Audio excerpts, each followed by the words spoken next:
दोस्तों एक बार फिर से मैं आपके लिए RRB JE form fill up 2025 apply online process की अपडेट लेके आ चुके हैं।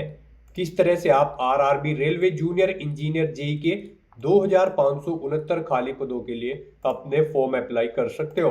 स्टेप बाय स्टेप कंप्लीट जानकारी आपको इस वीडियो में दी जाएगी। लास्ट डेट की अपडेट है, आपके पास अंतिम मौका है, केवल 2 ही दिन शेष रह गए हैं। आप जल्द से जल्द अपना फॉर्म अप्लाई कर ले। लास्ट डेट अप्लाई ऑनलाइन करने की 30 नवंबर 2025 है। अंतिम मौका है, आखिरी समय का वेट न करें, आज ही से अपने फॉर्म अप्लाई कर ले। आखिरी समय में कोई भी टेक्निकल प्रॉब्लम हो सकती है। फॉर्म अप्लाई करते समय अगर आपके सामने कोई भी टेक्निकल प्रॉब्लम आ रही है तो उसका हल भी आपको इस वीडियो में मिल जाएगा और अन्य डिटेल भी आपको यहाँ पर दी जाएगी। कोई अन्य इश्यू है तो उसका भी हल आपको यहाँ पर दिया जाएगा। फॉर्म अप्लाई करते समय आपको कोई भी ऐसी गलती या फिर मिस्टेक नहीं करनी होगी जिसको करने से आपका एप्लीकेशन फॉर्म रिजेक्ट हो सकता है। आवेदन करने की पूरी प्रक्रिया आपको यहाँ पर दिखाई जाएगी, जैसे कि आपको रजिस्ट्रेशन कैसे करना होगा, कैसे डिजी लॉकर पर अकाउंट बनाना होगा, किस तरह से आपको अपना पैन या फिर आधार वेरिफिकेशन करना होगा, क्वालिफिकेशन की डिटेल आप कैसे फिल करोगे, किस तरह से लाइव फोटो कैप्चर करोगे, डॉक्यूमेंट सिग्नेचर कैसे और कितने केबी में आपको अपलोड करने होंगे, कैसे आप अपनी पोस्ट या जोन प्रेफरेंस दोगे, किस तरह से फीस पेमेंट करोगे, रजिस्ट्रेशन से लेकर प्रिंट तक आपको कंप्लीट जानकारी दे दी जाएगी। तो आपको ये वीडियो शुरू से लेकर एंड तक बिना स्किप किए हुए देखनी होगी। इस वीडियो को पूरा देखने पर ही आपके सभी सवाल और डाउट क्लियर होंगे। तो चलिए दोस्तों, बिना कोई वक्त कमाए शुरू करते हैं आरआरबी जेई फॉर्म फिलअप की पूरी जानकारी। फॉर्म भरने से पहले आपको सबसे पहले हमारी वेबसाइट आईएनडी सरकारी नौकरी के इस पेज पर विजिट करना होगा, जिसका लिंक आपको नीचे description plus first comment box में मिल जाएगा। और हमारे इस पेज पर विजिट करके आप यहां से आरआरबी जेई का फॉर्म अप्लाई कर सकते हो। रेलवे रिक्रूटमेंट बोर्ड आरआरबी की ओर से junior engineer JE depot material superintendent chemical and metallurgical assistant की पोस्ट निकाली गई है। 2569 वैकेंसीज है। लास्ट डेट ऑनलाइन आवेदन करने की 30 नवंबर 2025 है। अंतिम मौका है, केवल 2 ही दिन शेष है। आप जल्द से जल्द अपना फॉर्म अप्लाई कर ले। 35,400 सैलरी है। इंजीनियरिंग डिप्लोमा डिग्री से आप अप्लाई कर सकते हो। 18 से 33 वर्ष आपकी आयु सीमा रहेगी। एप्लीकेशन फीस यूआर ओबीसी के लिए 500 है, 400 रिफंड कर दी जाएगी। SC/ST फीमेल के लिए 250 है, जो कि टोटल रिफंड कर दी जाएगी। ऑनलाइन मोड से आप फीस पेमेंट करोगे।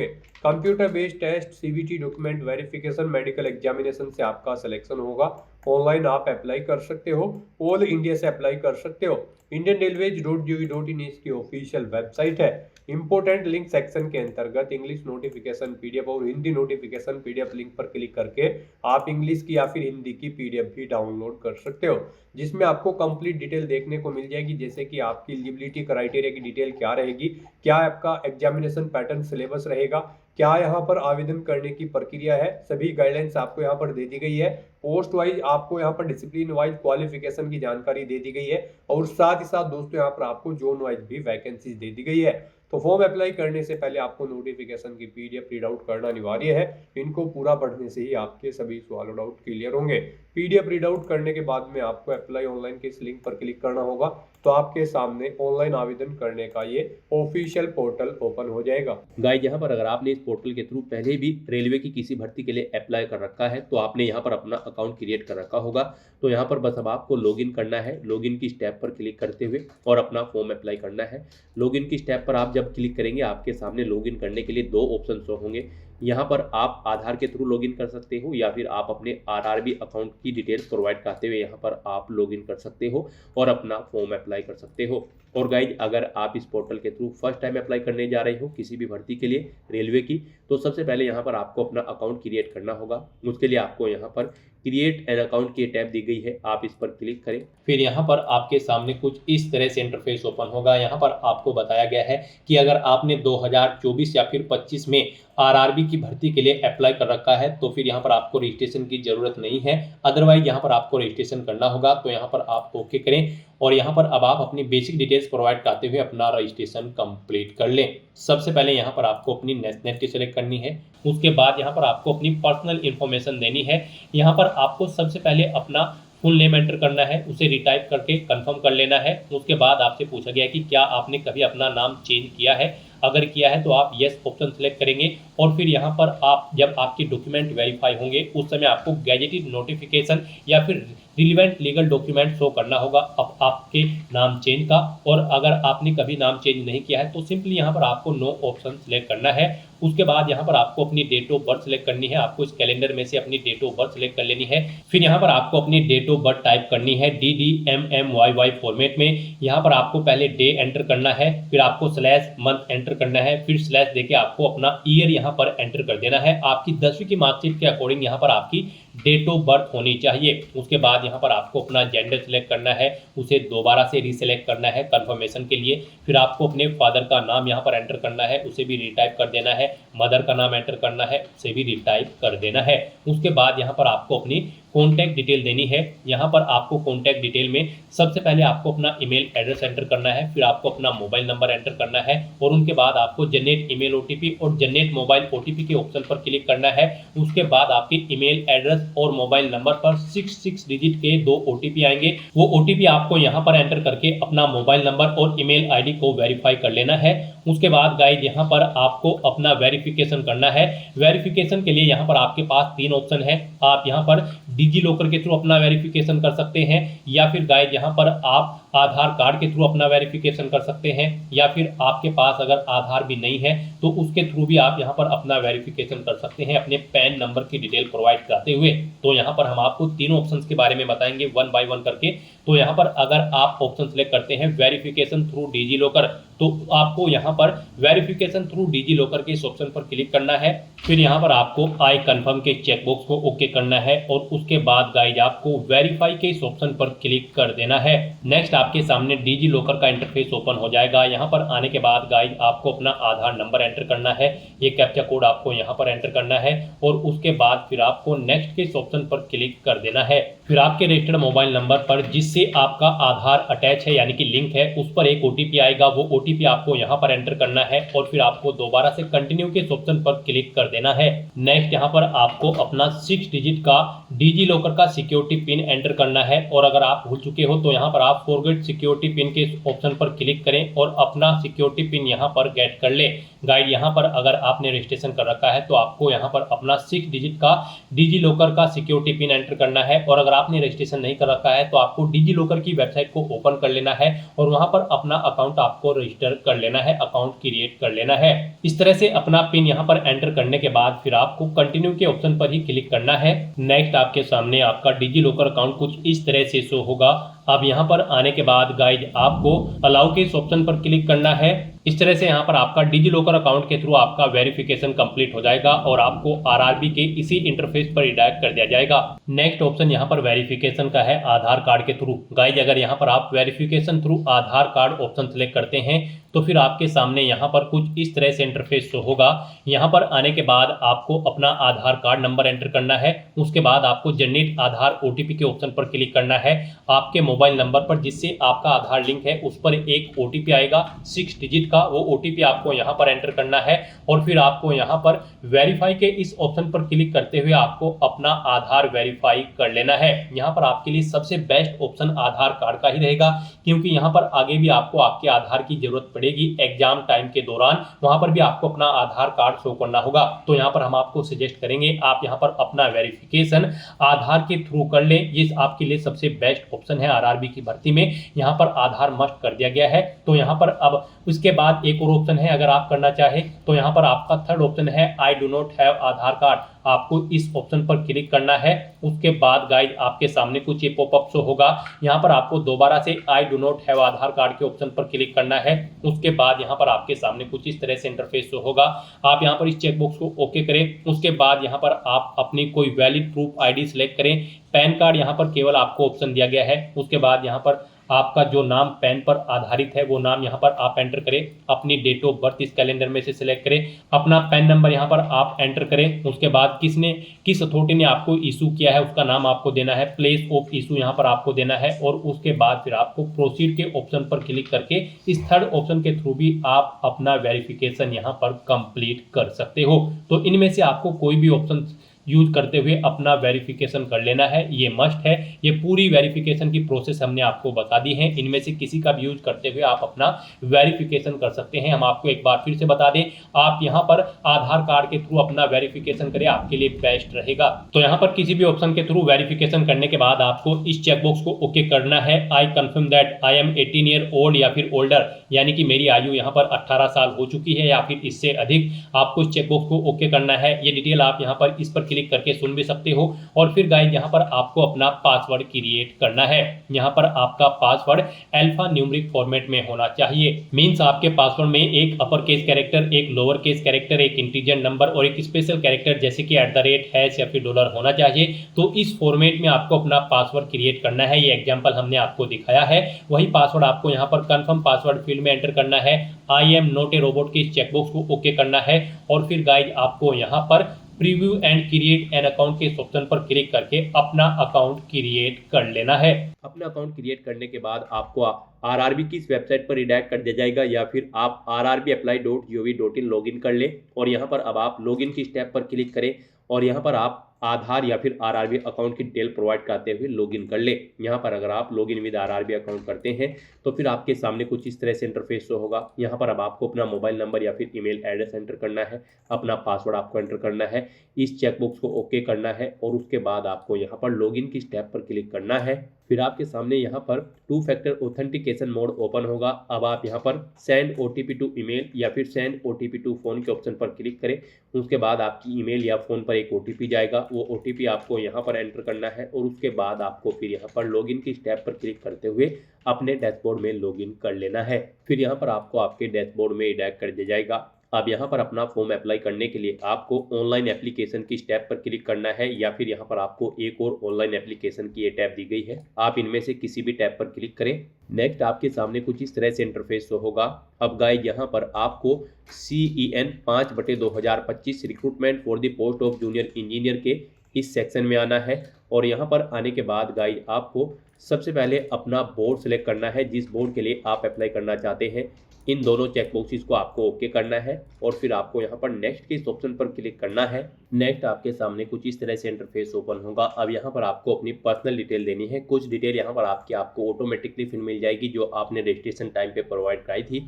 बस यहाँ पर अब आपको अपना मैरिटल स्टेटस बताना है, आप मैरिड हो या फिर अनमैरिड। अपना रिलीजन आपको सिलेक्ट करना है, अपनी मातृभाषा आपको सिलेक्ट करनी है। यहाँ पर आप अपना एग्जाम किस लैंग्वेज में चाहते हैं वो लैंग्वेज यहाँ पर आपको सिलेक्ट कर लेनी है। आपकी बॉडी पर कहीं कोई कट या तिल का निशान है तो उस पैलेस का नाम यहाँ पर आपको देना है। 2 पैलेस के नाम यहाँ पर आपको देने होंगे, नहीं है तो आप नो मार्क एंटर करेंगे।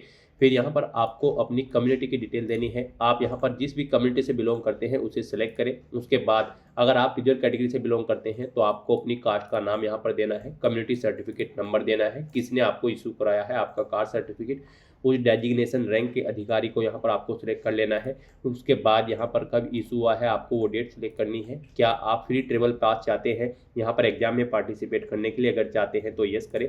अपना नियरेस्ट रेलवे स्टेशन का नाम यहाँ पर दें और फिर गाइड यहाँ पर आप अपना कास्ट सर्टिफिकेट अपलोड कर दें। उसके लिए आपको यहाँ पर अपलोड डॉक्यूमेंट के ऑप्शन पर क्लिक करना है, फाइल को सिलेक्ट कर लेना है और अपना कास्ट सर्टिफिकेट यहाँ पर आपको अपलोड कर देना है। उसका साइज यहाँ पर 400 KB से कम होना चाहिए और PDF फॉर्मेट में आपका ये डॉक्यूमेंट होना चाहिए। फिर यहाँ पर आपको अपने एड्रेस की डिटेल देनी है।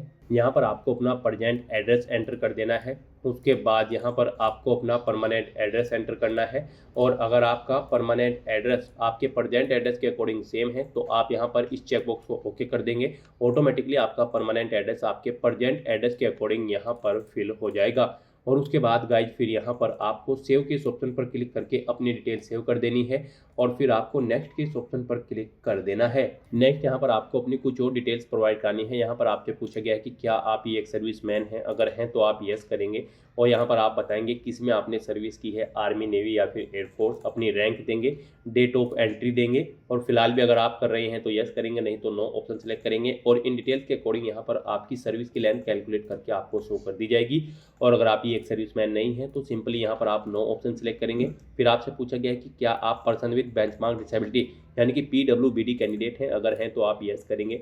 डिसेबिलिटी कैटेगरी अपनी सिलेक्ट करेंगे, सब डिसेबिलिटी कैटेगरी सिलेक्ट करेंगे। उसके बाद यहाँ पर आप अपनी डिसेबिलिटी की परसेंटेज देंगे, कितने % आपको डिसेबिलिटी है। PWBD सर्टिफिकेट का नंबर आपको देना होगा, कब इशू हुआ है वो डेट आपको सिलेक्ट करनी होगी और फिर यहाँ पर आपको अपना UDID नंबर देना होगा। और अगर आप यहाँ पर PWBD कैंडिडेट नहीं है तो आप सिंपली नो ऑप्शन सेलेक्ट करेंगे। फिर यहाँ पर आपसे पूछा गया कि क्या आपको एग्जाम टाइम के दौरान स्क्राइब की ज़रूरत पड़ेगी, अगर पड़ेगी तो आप यस करेंगे। आई अंडरस्टैंड एंड आई रीड के इस ऑप्शन पर क्लिक करेंगे इन डिटेल्स को रीड आउट करने के बाद, और फिर यहाँ पर आपको बताना है यस, आपको एक बार फिर से ऑप्शन सेलेक्ट करना होगा और फिर I understand and I agree के इस ऑप्शन पर क्लिक करना होगा। और अगर आपको स्क्राइब की ज़रूरत नहीं है तो आप सिंपली यहाँ पर नो ऑप्शन सेलेक्ट करेंगे। उसके बाद यहाँ पर आपसे पूछा गया है कि क्या आप इकोनॉमिकली बैकवर्ड क्लास से हैं, अगर हैं तो आप यस करेंगे और फिर यहाँ पर आप उसकी डिटेल प्रोवाइड कराएंगे। यहाँ पर आपके पास किस टाइप का डॉक्यूमेंट है जो शो करेगा कि आप यहाँ पर इकोनॉमिकली बैकवर्ड क्लास से हैं। EBC सर्टिफिकेट है, इज्जत MST इशूड है या फिर BPL कार्ड है, आप ऑप्शन सेलेक्ट करें। किसने आपको इशू कराया है ये डॉक्यूमेंट, वो यहाँ पर आपको सिलेक्ट करना है। अपना सर्टिफिकेट का नंबर देना है, कब इशू हुआ है वो डेट आपको सिलेक्ट करनी है। और अगर आप EBC कैंडिडेट नहीं है तो सिंपली यहाँ पर आप नो ऑप्शन सेलेक्ट करेंगे। उसके बाद यहाँ पर आपसे पूछा गया है कि क्या आप रेलवे में सर्विस करते हैं, अगर करते हैं तो आप यस ऑप्शन सेलेक्ट करेंगे। और उसके बाद गाइज फिर यहाँ पर आप बताएंगे कि क्या आपके पास NOC है कंट्रोलिंग ऑफिसर की, यहाँ पर आप यस या नो करें। अपनी कैटेगरी सिलेक्ट करें, किस कैटेगरी में आप कार्यरत है रेलवे की। उसके बाद प्लेस ऑफ वर्किंग डे, अपनी यहाँ पर यूनिट या जोन सेलेक्ट करें जिसमें आप कार्यरत हैं।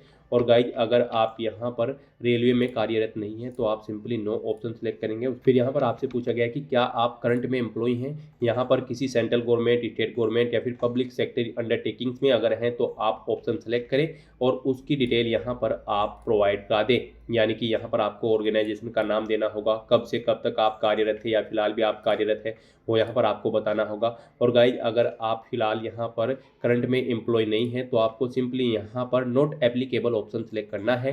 फिर यहाँ पर आपको अपनी बैंक डिटेल प्रोवाइड करनी है फीस रिफंड के लिए। यहाँ पर आपको अपना नाम एंटर करना है, अकाउंट होल्डर का नाम। फिर यहाँ पर आपको अपना बैंक अकाउंट नंबर एंटर करना है, उसे एक बार फिर से एंटर करके कंफर्म कर लेना है।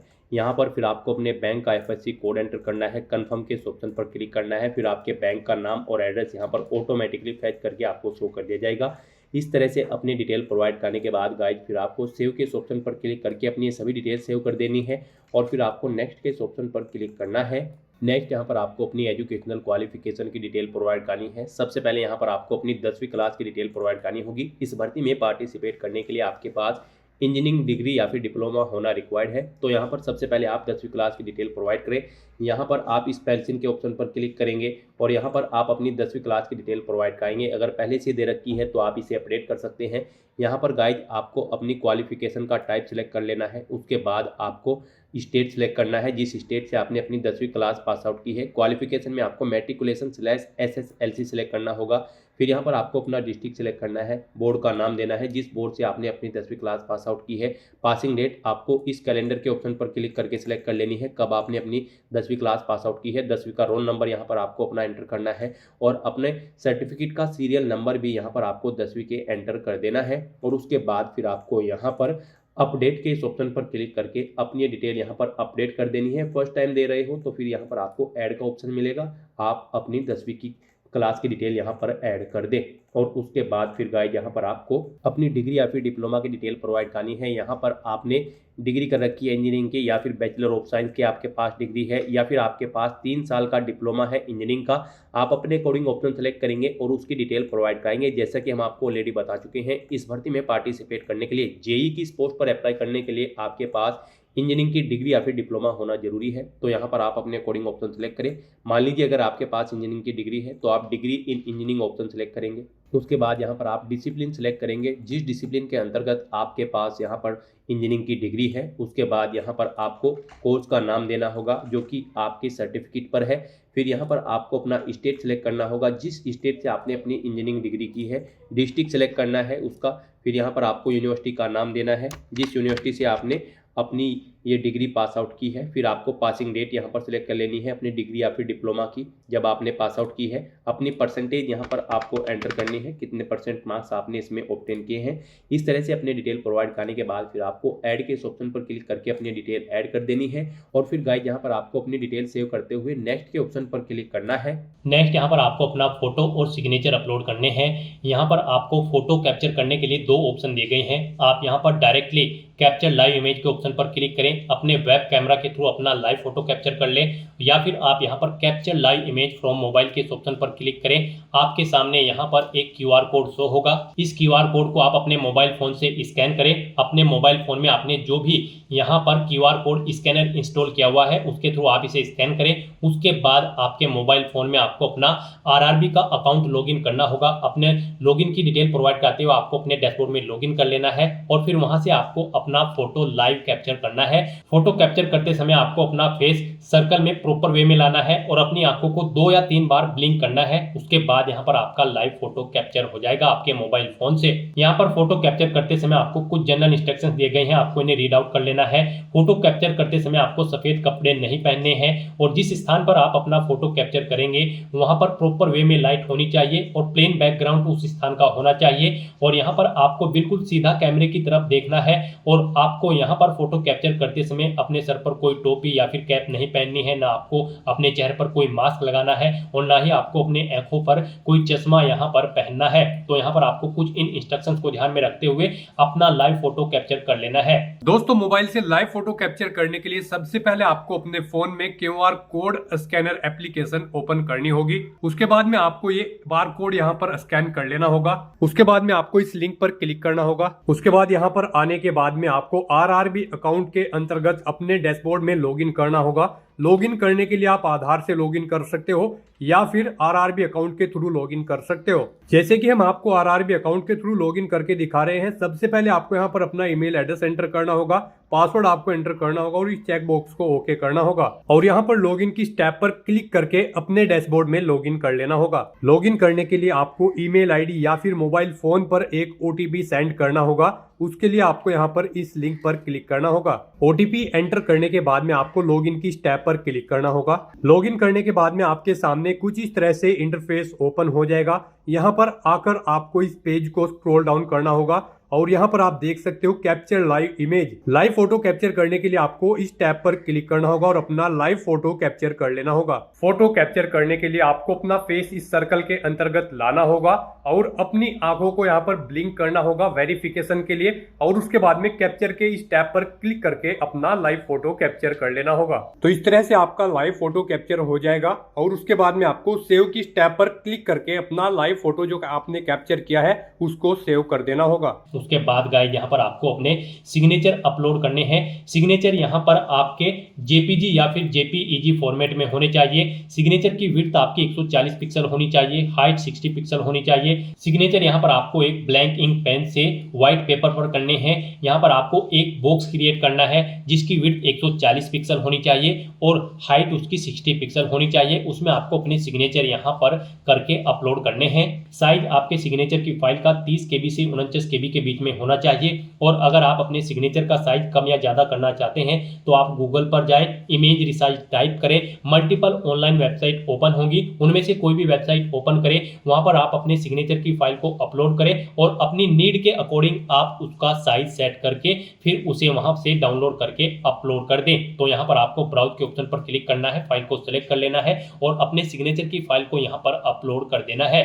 तो इस तरह से यहाँ पर आपका लाइव फोटो कैप्चर हो जाएगा और सिग्नेचर आपके अपलोड हो जाएंगे। उसके बाद आपको इस पेज को नीचे स्क्रॉल डाउन करना है और फिर गाइज आपको सेव के ऑप्शन पर क्लिक करके अपना फोटो सिग्नेचर यहाँ पर सेव कर देने हैं और उसके बाद फिर आपको नेक्स्ट के ऑप्शन पर क्लिक कर देना है। नेक्स्ट यहाँ पर आपको अपनी पोस्ट और जोन की प्रेफरेंस देनी है। यहाँ पर पीछे अब तक आपने जो डिटेल प्रोवाइड कराई है उसके अकॉर्डिंग आपकी एलिजिबिलिटी के अकॉर्डिंग पोस्ट और जोन्स की लिस्ट यहाँ पर आपको शो कर दी गई है। यहाँ पर आप जिस भी पोस्ट और जोन को जिस नंबर पर प्रीफरेंस देना चाहते हैं उसके सामने आप प्लस के ऑप्शन पर उसी नंबर पर क्लिक करें और यहाँ पर सेकंड कॉलम में उन्हें 1 बाय 1 करके आप ऐड कर दें। यहाँ पर आप जिस भी पोस्ट और यूनिट को जिस नंबर पर प्रीफरेंस देना चाहते हैं उस नंबर पर क्लिक करके उसे यहाँ पर आप ऐड कर दें। फिर आपको इस चेकबॉक्स को ओके करना है, डिक्लेरेशन सेक्शन में आना है, I have be declare that, इस चेकबॉक्स को ओके करना है, यहाँ पर अपना पहले ही एंटर करना है और उसके बाद गाइज आपको यहाँ पर सेव के ऑप्शन पर क्लिक करके अपनी डिटेल सेव कर देनी है और उसके बाद फिर आपको यहाँ पर प्रीव्यू एप्लीकेशन के ऑप्शन पर क्लिक कर देना है। फिर यहाँ पर आपको आपके एप्लीकेशन फॉर्म का पूरा प्रीव्यू शो कर दिया गया है। आपको सभी डिटेल्स केयरफुली चेकआउट करनी है, पेज को नीचे स्क्रॉल डाउन करना है, इस चेकबॉक्स को ओके करना है। कहीं पर कोई मिस्टेक है तो आप एडिट के ऑप्शन पर क्लिक करके एडिट कर सकते हैं, नहीं तो यहाँ पर बस गाइज अब आपको सबमिट के इस ऑप्शन पर क्लिक कर देना है। नेक्स्ट यहाँ पर आपको अपना फीस पेमेंट करना है। यहाँ पर आपको आपकी कैटेगरी के अकॉर्डिंग एप्लीकेशन फीस का अमाउंट शो कर दिया जाएगा। रिजर्व कैटेगरी कैंडिडेट के लिए यहाँ पर 250 रुपये फीस है और अनरिजर्व कैटेगरी कैंडिडेट के लिए 500 रुपये फीस है। इसमें से इनको 400 रुपये फीस रिफंड कर दी जाएगी और रिजर्व कैटेगरी कैंडिडेट की सभी फीस यहाँ पर आपको रिफंड कर दी जाएगी। लेकिन यहाँ पर फॉर्म कंफर्मेशन के लिए आपको अभी अपना फीस पेमेंट करना है, तो उसके लिए गाइड यहाँ पर अब आपको पे विद SBI ई पे के ऑप्शन पर क्लिक करना है और प्रोसीड करते हुए आपको यहाँ पर फीस पेमेंट के इंटरफेस पर आ जाना है। यहाँ पर आप debit card, credit card, net banking, UPI या फिर वॉलेट के माध्यम से अपना फीस पेमेंट कर सकते हो। UPI यहाँ पर आपके लिए सबसे बेस्ट और इजी ऑप्शन रहेगा। आप UPI के ऑप्शन पर क्लिक करें। UPI में भी फीस पेमेंट करने के लिए आपके पास दो ऑप्शन है। आप अपनी UPI ID एंटर करें, वैलिडेट UPI ID के ऑप्शन पर क्लिक करते हुए अपना फीस पेमेंट कर दें, या फिर गाइड यहाँ पर आप UPI QR के ऑप्शन पर क्लिक करें, फिर यहाँ पर पे नाउ के ऑप्शन पर क्लिक करें। ये QR कोड आप अपने UPI एप्लीकेशन से स्कैन करें और अपना फीस पेमेंट कर दें। सक्सेसफुली फीस पेमेंट करने के बाद यहाँ पर आपके एप्लीकेशन फॉर्म की सभी टास्क कंप्लीट हो जाएगी और आपका फॉर्म सबमिट हो जाएगा। उसके बाद आपको अपने एप्लीकेशन फॉर्म का एक हार्ड कॉपी प्रिंट आउट ले लेना है फ्यूचर यूज के लिए, फ्यूचर रेफरेंस के लिए, और फिर आप अपने डैशबोर्ड में भी जाकर चेकआउट कर सकते हो कि आपका फॉर्म सक्सेसफुली सबमिट हो चुका है या फिर नहीं। तो दोस्तों ऐसे आप RRB JEE की इस भर्ती के लिए अपने फॉर्म अप्लाई कर सकते हो बिना कोई मिस्टेक किए हुए। आज की इस वीडियो में बस इतना ही। आई होप ये वीडियो आपको पसंद आई होगी। अगर पसंद आई हो तो इसे लाइक और शेयर करें, चैनल पर नए हो तो इसे सब्सक्राइब कर लें। Thanks for watching.